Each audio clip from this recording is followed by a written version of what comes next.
Good morning students. चलिए शुरू करते हैं हिंदी की क्लास। आज हम मेहनत का फल पाठ 11 का प्रश्न उत्तर करेंगे। ठीक है, तो मैं पहले बता दूं कि हम लोगों ने इस पाठ में क्या पढ़ा था। मेहनत का फल प्रस्तुत पाठ हमारी पाठ्य पुस्तक सृष्टि हिंदी पाठमाला में संकलित है।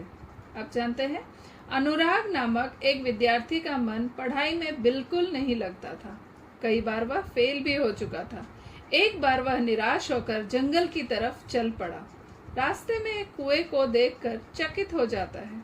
कुएं की जगत पर निशान दिखाई देता है और वह उस निशान को देखकर एक स्त्री से पत्थर पर बने निशान के बारे में पूछता है।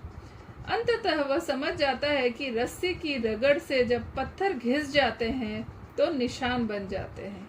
मैं भी मेहनत करके पढ़ लिख कर बड़ा बन सकता हूँ, और मन लगाकर पढ़ाई करने लगता है और बाद में क्या होता है, वह सफलता को भी प्राप्त करता है और बहुत बड़ा विद्वान बनता है। तो इससे हम लोग क्या पाठ से शिक्षा लेते हैं? लगन और मेहनत से असंभव कार्य भी संभव हो जाता है, इसलिए परिश्रम करना चाहिए। शिक्षा और मेहनत से क्या हमें मिलता है? लगन और मेहनत से असंभव कार्य भी संभव हो जाता है। तो चलिए अब हम देखते हैं शब्दार्थ। शब्दार्थ देखेंगे। शब्दार्थ में क्या है? निराश, उदास, निराश, उदास, अपेक्षा, आशा, मंद बुद्धि, कम बुद्धि वाला, मंद बुद्धि, कम बुद्धि वाला, परिणाम, नतीजा, परिणाम, नतीजा, चिंतित, परेशान, चिंतित, परेशान, बोध, समझ, बोध, समझ। ठीक है बच्चों, हम पाठ 11 के मौखिक प्रश्न उत्तर करेंगे। ठीक है, पहला प्रश्न है, अनुराग कैसा विद्यार्थी था? अनुराग को पढ़ाई में मन नहीं लगता था, जिसके कारण वह कक्षा में हमेशा पिछड़ा रहता था।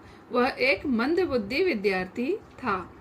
फिर से देखिए, अनुराग को पढ़ाई में मन नहीं लगता था, जिसके कारण वह कक्षा में हमेशा पिछड़ा रहता था। वह एक मंदबुद्धि विद्यार्थी था। प्रश्न 2, उसके माता पिता क्यों चिंतित रहते थे? उसके मंदबुद्धि होने के कारण उसके माता पिता निराश और चिंतित रहते थे। उनको अपने पुत्र से बहुत अपेक्षा थी कि वह पढ़ लिख कर बड़ा आदमी बने।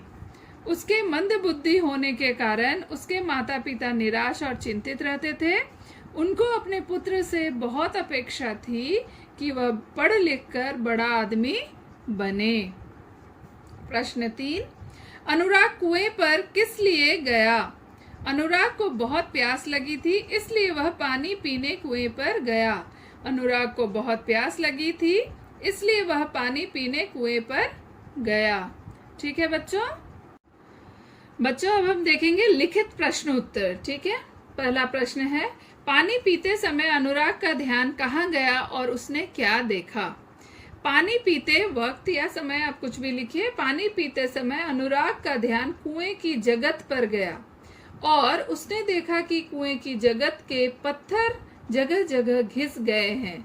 ठीक है, और घिसने से क्या हुआ है? निशान। आप कुछ भी लिख सकते हैं, कि आगे भी आप लिख सकते हैं इसको। ठीक है, आप अपनी तरह से लिखिए, मैं अपनी तरह से आपको लिखाई हूँ, आप खुद भी लिख सकते हैं। फिर से देखिए, पानी पीते समय अनुराग का ध्यान कुएं की जगत पर गया और उसने देखा कि कुएं की जगत के पत्थर जगह जगह घिस गए हैं। अब लिखित प्रश्न उत्तर करेंगे। पहला है, पानी पीते समय अनुराग का ध्यान कहाँ गया और उसने क्या देखा?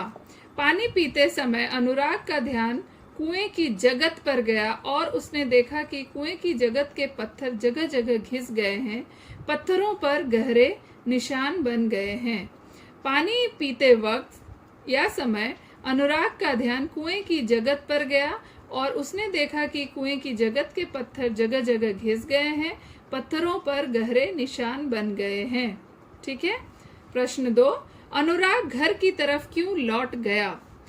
कुएं की जगत पर निशान देखकर अनुराग को समझ आ गया कि रस्सी की रगड़ से पत्थर पर निशान बन सकते हैं, तो बार बार याद करने से उसे भी पाठ याद हो सकता है। निरंतर अभ्यास करने से वह भी विद्वान बन सकता है। और यही सोचकर वह घर की तरफ लौट गया। फिर से देखिए, कुएं की जगत पर निशान देखकर अनुराग को समझ आ गया कि रस्सी की रगड़ से पत्थर पर निशान बन सकते हैं, तो बार बार याद करने से उसे भी पाठ याद हो सकता है। निरंतर अभ्यास करने से वह भी विद्वान बन सकता है। और यही सोचकर वह घर की तरफ लौट गया। प्रश्न 3, इस कहानी से क्या शिक्षा मिलती है? इस कहानी से यह शिक्षा मिलती है कि लगन और मेहनत से असंभव काम भी संभव हो जाता है। मेहनत का फल मीठा होता है। तो इस कहानी से हमें यह शिक्षा मिलती है कि लगन और मेहनत से असंभव काम भी संभव हो जाता है, मेहनत का फल मीठा होता है, और हमें परिश्रम करते रहना चाहिए। ठीक है, अब हम देखेंगे कुछ और प्रश्न। चलिए, रिक्त स्थान भरिए देख लें। अनुराग स्वभाव से डैश था। अनुराग स्वभाव से हंसमुख और सुशील था। वह मुश्किल से डैश कक्षा में पहुंचा था। वह मुश्किल से 7वीं कक्षा में पहुंचा था। कुछ पढ़ता तो भी उसे डैश नहीं रहता था। कुछ पढ़ता तो भी उसे याद नहीं रहता था। मार्ग में उसने एक डैश देखा। मार्ग में उसने एक कुआं देखा। अनुराग को जोर की डैश लगी थी। अनुराग को जोर की प्यास लगी थी। बच्चों, आपको क्या करना है? आपको शब्दार्थ, प्रश्न उत्तर, रिक्त स्थान भरिए अपनी हिंदी की कॉपी पर साफ साफ अक्षरों में लिखना है। तो आगे हम नया चैप्टर नेक्स्ट वीडियो में करेंगे। अभी के लिए इतना ही। आप पाठ को अच्छे से पढ़िए, प्रश्न उत्तर लिखिए साफ साफ, और अपना ध्यान रखिए। धन्यवाद।